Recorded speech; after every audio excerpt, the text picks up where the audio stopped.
GST తెచ్చినప్పుడు ఆదివారం పూట అభినందించారు. ఏ చట్టం నరేంద్ర మోడీ గారు తీసుకొచ్చిన ప్రజలకు వ్యతిరేకంగా నోట్ల రద్దునైతే అద్భుతమైన అసెంబ్లీలోనే వారు కీర్తించారు. జీఎస్టీ చట్టం, రైతు వ్యతిరేక నల్ల చట్టాలు, ట్రిపుల్ తలాక్, 370 ఆర్టికల్ రద్దు, ఇట్లా ఏది చూసినా రాజ్యసభలో 100% బీఆర్ఎస్ వాళ్ళు బీజేపీకి, మోడీ గారికి అనుకూలంగా. గజ్వేల్లో మిషన్ భగీరథ ప్రారంభోత్సవానికి వస్తే హమే కుచ్ నహీ చాహియే తేరా ప్యార్ బస్ అని, ఆయన ప్రేమ ఉంటే అందులో అమరత్వం పొందుతా అని చెప్పి నరేంద్ర మోడీ గారి ప్రేమలో చంద్రశేఖరరావు గారు అమరత్వం పొందుతా, నాకు అంతకు మించి ఇంకేం అవసరం లేదు ఈ జన్మకని యుగల గీతం పాడుకున్నది మోడీ గారు, కేసీ గారు కాదా? మీరు అందరు చూడలేదా? మరి మీరంత పెనవేసుకున్న బంధము,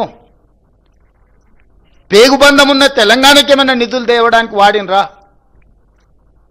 ఈ రోజు కూడా మేము ఇచ్చిన కాళేశ్వరం ఏటీఎంగా మార్చుకున్నారు, 1000 కోట్ల రూపాయల అవినీతి జరిగిందని మోడీ గారి నుంచి అమిత్ షా వరకు చెప్పిండ్రు.